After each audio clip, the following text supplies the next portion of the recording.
Hey, my name's Julian Faust. Welcome to the Profits and Panels podcast. Today, I'm joined by Anita Bradbury, the CEO of Simply Solar. Anita, thanks so much for joining us and welcome to the show.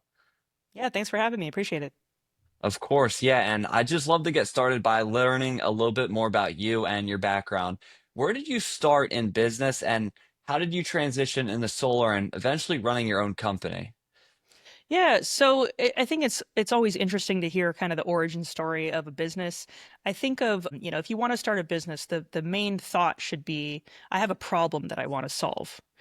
And for me, the problem that I was facing was that I felt that there was a distinct lack of quality installation in the solar industry. There's a whole lot of companies that knew how to sell solar. There's a whole lot of companies who knew how to make plans or interact with customers, but there wasn't a whole lot of companies who knew how to actually deliver a quality installation.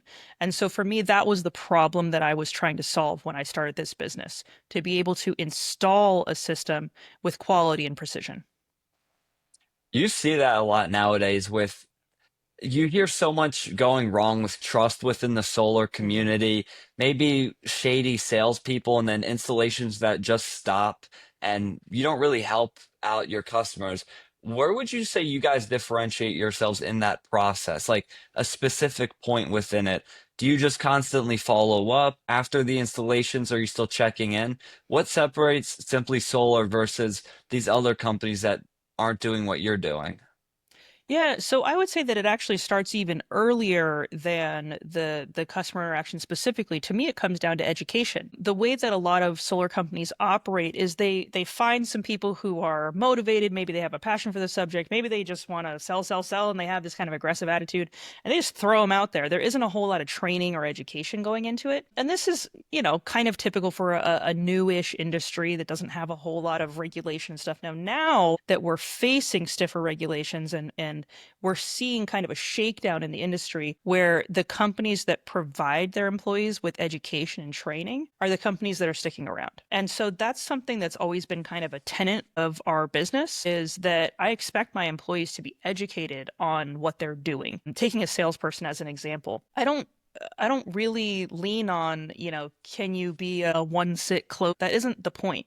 The point is, do you know enough that you can communicate to the customer adequately so that they understand what they're getting? And so, that doesn't start with a conversation with a customer. That starts with you educating yourself before you even talk to a customer. And I think that that's really what separates us from other companies is we're not focused on the end. We're focused on the beginning. And that kind of comes through everything that we do, that everybody in the company is expected to be knowledgeable, to be able to answer questions, to have a background on the subject, on the industry. And that really kind of comes through when we do deliver that end product. Okay. So what I want to understand a little bit more is let's say your systems in place are very good.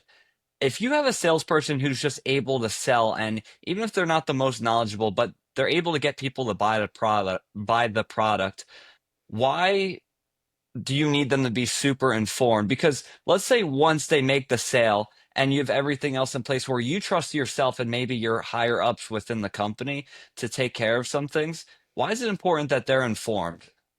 Yeah, so this is an interesting question. I started on the operation side. I did not start in sales, which I've known a lot of other company founders and CEOs. A lot of them start in sales, because that's kind of how you have to get a company going. You have to sell something to be able to have a company. But I actually started in operations. I started doing field work. I was doing inspections and quality control, and eventually I did project management. What I experienced as a project manager was that, this is working for a previous company, was that these sales guys were just saying whatever they needed to say to make a sale. And now I, as the project manager, have to essentially resell the job because the customer feels like they were lied to. Right. And so going through that experience of having to not only manage customers through their project, but completely reset expectations, completely re-educate on what they were getting and what this means and how is this going to benefit them. I had to resell the job again. And so from that experience, why not just put that on the front end? Why not just tell the customer the accurate information from the beginning so that they have a positive experience throughout the project instead of having to go through this process of, okay, we made the sale, we have a contract, great, but now our operations team has to resell again. And we're breaking trust. We may lose a customer. We may have a bad reputation. Just avoid all of that. Put it on the front end. So that's why it's so important to me. Have you seen that bad reputation be the main reason these solar companies aren't staying in business? With many of them just falling out at this time, is that what's the main driver of it, or have you seen other problems there as well? So there's kind of two main problems that I've seen that seem to be the death of a solar company. Now, the average lifespan of a solar company in California is about 2 years. It's a very quick life cycle. And so what we've seen is that about 2 years is the time span that a company can sell jobs without delivering jobs. Okay. And so after about 2 years, that catches up with you. It catches up with you in two ways. One of them is reputation. Okay. Where now customers are upset because they're not getting what they paid for. Maybe they paid a deposit and didn't get a system. That's happened a lot, actually. Maybe they got a system, but it doesn't work. That's really disappointing. There's a lot of kind of issues around just like does the system even work? The other piece of it is that solar materials themselves are very expensive. When it comes to the dynamics of business, we're a very material heavy business. Okay. And that makes it so that to be competitive in the solar marketplace, a lot of companies get into this kind of price war with each other where they're trying to be the lowest, cheapest, whatever it is. And they're really shooting themselves in the foot because if you don't have enough of a margin to go through kind of the ups and downs and, all the things that we deal with on the solar coaster, um, you get behind all your material payments. You get over leveraged on all your credit accounts. And now it's not a matter of how profitable you are, it's a matter of cash flow. If you can't pay those material invoices, you can't get materials anymore. You can't do jobs, and so that's kind of the two touch death of a solar company is bad reputation and bad cash flow. Okay, yeah. How would you say you guys go about, well, what's the most effective method you guys have for acquiring new potential customers? I mean, this is going to sound cocky, but be excellent. About half, a little over half of our business is just referrals. We kind of have a pathetically small marketing budget compared to the company size. And, I keep it that way because we get so many referrals. We've done a lot of work in the new construction sector as well, where we've developed relationships with architects and general contractors where we just are their go-to solar company now. And so, that recurring business from word of mouth referrals, as well as recurring business from our kind of industry contacts, has been a huge part of how we continue to exist. And so, that to me is, an excellent installation, delivering on what we promise, being able to provide accurate information throughout. It really builds a lot of trust, and trust is what gets you more business in the long term. So when it comes to growing year over year, do you think this is a sustainable way of growing just through referrals, or do Mhm. you see yourselves opening up to new methods like potentially door knocking, or I know your marketing budget is small at the moment, Mhm. but running ads online? So I'll challenge you on the premise of the question. Why would you want to grow year over year if you're already doing something that's really awesome and making you plenty of money? Yeah, I completely understand that. So what I'm sort of thinking is, do you Yeah. ever see that stopping? Is there a cap on referrals and what that can do for you? hmm Because from conversations I've had, you don't really see businesses. I mean, yeah, they can thrive off referrals for a long time, but or they can thrive off referrals for a certain period of time, but I haven't seen that as like their main method for growing even larger years into the hmm business. Maybe that's different with you guys, so I'm hoping you could tell me about that. Yeah, so to me, the type of company that you want to run is important here because I'm really not interested in running a mega corporation. I don't think that that's a good way to provide excellent service. I'm just so dedicated to the product that I sell being really, really good, that the bigger you get, the harder that's going to be to deliver. Okay. Now, that doesn't mean that I am opposed to growth. Like, yeah, growth is nice. Okay.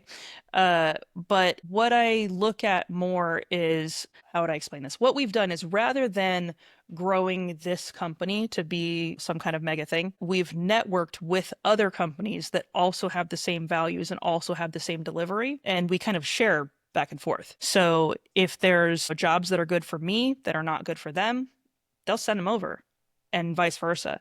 And so the relationships between companies is actually what drives the business more than this concept of growth.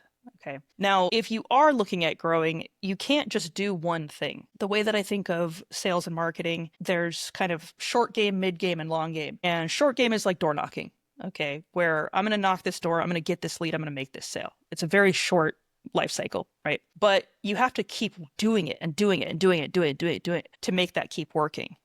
Right. Then there's mid game, which is kind of like, maybe some digital marketing, maybe some event marketing, stuff where you are making direct contacts, but you're also sort of getting your name out there. And the sales cycle on this is going to be a little bit longer, but still, fairly close return. And then there's long game. Long game is be known as the solar guy. Be known in your community, in your city, in your county as the solar guy. And this is a much longer sales cycle. It's going to take longer to get leads. It's going to take longer to make sales, but those sales are going to be so much easier. And so as you transition from this kind of short game to long game, the effort changes, right? And so to have a sustainable business, now I've been running this for 12 years now. To have a sustainable business, you have to do all three, right? You have to protect your cash flow by running short game sales, and you have to protect your longevity by doing long game sales, right? And so it's both. You can't just do one thing. Where would you say you learned a lot of this information from? Do you have mentors or I don't know, it seems like you read a good book, like the way you explained it was very professional and makes a lot of sense. So where have you learned from that? Yeah, I read a lot. I read a lot. Sound like a self-help book there, yeah. Yeah, right. I do read a lot. I would not say that there's one specific book. I would say that there's 100 books. And so I always kind of have three books going at any given time. One is purely for pleasure. One is, maybe something personal, and another one is business. I kind of always have a business book going. Now, the frustrating thing to me about most business books is that they've mostly been written by kind of like tech moguls, people who are in product development, tech development, people who kind of hit on one magic product and made $1 billion. And that's not really how real business works. If you happen to be one of those people who hits on that magic sauce, awesome. I'm super happy for you. But I run a construction company. And so it's like, I'm not in this kind of tech development space. And so a lot of these business books are actually really frustrating to read because the advice that they're giving is totally impractical. It does not work in real life scenarios. And so, anytime that a business book is putting up like Apple as like a case example, forget about it, move on. And so, being selective with what you're digesting and what you're kind of leaning on, I think is important. And it starts with know your business, know what you're trying to do, and then look for material that matches that. And that's going to be a lot more helpful than just kind of, chewing through whatever is out there. I do not have a whole lot of mentors. The one mentor that I definitely do have is my dad. My dad also ran a small business, but he actually is a computer engineer in tech development. And so, it's although he's certainly been somebody that I look up to and somebody who has given me a lot of good advice in business, there's a mismatch in what we're trying to do. And so that can only go so far. And so it's really a matter of, kind of know thyself is really what I think about a lot, is know what you're trying to do, look for material that matches what you're trying to do. Don't be afraid to read stuff. And the rest of it is trial by fire. You got to try stuff if you want to win. I like that you bring up like it's $1 billion company, like that's so hard to replicate. You almost have to find someone who built like five companies, like five mid-sized companies, almost Yeah. like running like 6 to 7 figure companies like multiple Hmm. times. Like, okay, they know what they're talking about. They did it Yep. multiple times. They know the processes. Yeah. Yep. Yep. Exactly. Yeah. Yeah. And So, there's certain concepts around, fast growth companies and this concept of breeding gazelles, these kind of fast growth companies. And I think that that's an interesting sector to look at because it tends to be smaller business, but the faster you grow a company, the more chaos you're creating in the process. And so that's another space where you have to decide, okay, are you looking for fast growth and fast exit? Or are you looking for something that you're going to run for a while? And even that can be different. mhm. Yeah. Within your business right now, what would you say the biggest challenges that you're facing? So, solar as an industry is hugely influenced by these kind of outside forces that we really don't have control over. And a lot of it is political. And that's actually, the mission for starting this company was to change the public opinion of solar because solar adoption is hugely dependent on public opinion, what Mhm. policies get put into place and how people feel about the industry is mainly what drives solar adoption. And so I thought, okay, how are we going to change public opinion? Yeah, I could be working on tech development and all this kind of stuff. I could pursue that, but is that going to be the highest impact to driving this industry? And I don't think so. I think that what has the highest impact is the direct interaction with the customer. And so that's why I chose an installation company. And so, for me, it's a matter of we have to kind of deal with this public opinion political piece where we can't just hide in our own little bubble. In Southern California, in the solar industry, everybody's just like, solar's a no-brainer. Of course, everybody would get solar. But like in our larger community, in our nation, not everybody feels that way. And so why is that and how can we affect that? And we're constantly dealing with state legislature and federal policy that is going to impact what we're doing and how we're doing it. Yeah, I see a lot of businesses. I like that you joined to sort of make an impact on the community, make people aware of how important, how helpful solar can be. And a lot of people are dealing with, or a lot of businesses are dealing with like the taxes and also back then with the tariffs, that was a huge issue. Hmm. But right now within your business, are there metrics you're focused on improving? Like I know you have your referrals going really well for you, so you're not trying to like generate more leads in a sense on your own time. But are there like internal inefficiencies? Are you spending your time too much in one place every day? What's that like there? Yeah, well, in the current climate that we're facing, we're under threat on the solar tax credit, and this is a 30% tax credit towards whatever you spend on your solar system. And a lot of people see it as basically a 30% discount on solar. It doesn't quite work that way, but it's a simple way to explain it. And so, when you're thinking about, okay, solar may be about to get 30% more expensive, that's a huge jump. It's a huge jump. And so, what we're looking at as a business is how are we going to first capitalize on the rush because it's going to happen? And then what's the long game? What does that long game company look like? The solar tax credit has actually been under threat many times over the years, and everybody just kind of keeps going, nah, nah, nah, nah. They're gonna say it's gonna be fine. It's gonna be fine, right?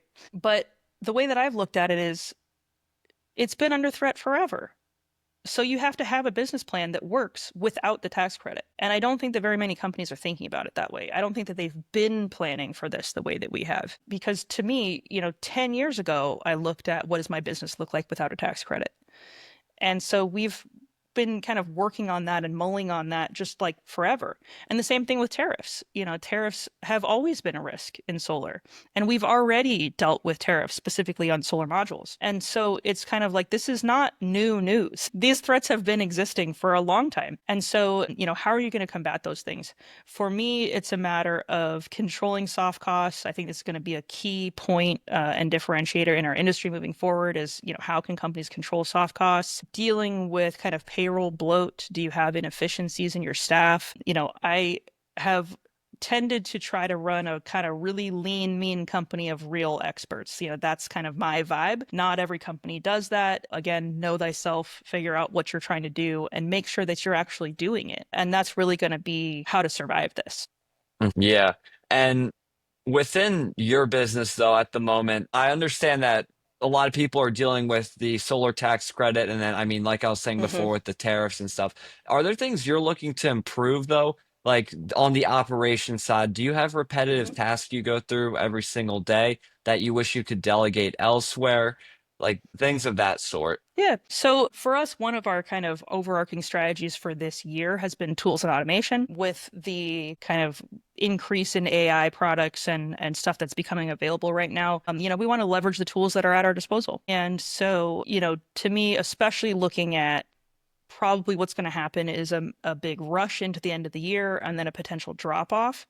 How are we going to handle that rush? And how are we going to capitalize on that enough that we can pad our bank account, pad our cash, and be able to survive a potential dip, right? And so, am I going to hire a bunch of people? No, that doesn't make sense. To be able to onboard and train and do all that stuff, it takes longer than the amount of time that we have to capitalize on this. And so that's where we're going to lean on automation. And so leveraging the AI tools that we have, things like designs and permits, this is a lot of where kind of the soft costs in solar come from. And so can we lean on tools and automation to make it so that we can do a higher volume of these things without adding to payroll? Yeah. So are you mostly concerned about with that rush that there's going to be a lot of permits and a lot of potential manual work? So you're looking to have AI cover those things? Yeah, basically, where the one thing that can't be done by AI is an actual installation.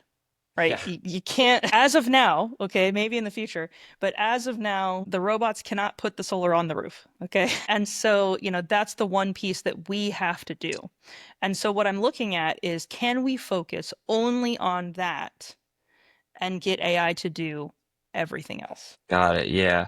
So within the next year to 2 years, I know with that, where you what you predict that huge rush coming in and maybe a potential dip after that, what does growth look like for your company? So this is where, looking at kind of the arcs of business and industry, you have this kind of early adopter phase, you have kind of this middle phase, you have this long tail, right? And so, I don't think that solar is quite hitting the long tail yet, but that's where we're heading. And so that's a lot of what I've been looking at is what does that long tail look like? What does a long tail business look like? And looking at like HVAC contractors, air conditioning contractors, air conditioning first came out, everybody kind of scoffed at that as like air conditioning. Why would you put in air conditioning? That's ridiculous. Right. And then it picked up popularity and then people started getting it. And now we're at a point, 100 years later, now we're at a point where it's like every new home is being built with air conditioning. How could you not have air conditioning? And so, looking at that business as potentially a predictive model of what solar could look like has been really interesting for me to see, okay, how did that come up? How did it come down? How did it settle? Why is it mainstream now? And how can we get solar to get on that same trajectory? Got it. Yeah. Anita, thanks so much for Mhm. joining us today. Where can our audience connect with you or find you online? Yeah, so I'm trying to be more active on LinkedIn. So Anita Bradbury on LinkedIn. Simply Solar is also on LinkedIn. Now, unfortunately, there is another Simply Solar in the States. So our catchphrase is look for the leaf in our logo, which is on my shirt. We have a little leaf in our logo. Look for the leaf. That's us. Simply Solar SoCal.com is our website. And we have a few kind of cool case examples on there if you want to look at some systems that we've installed so far. Thank you, Anita. All right, thanks.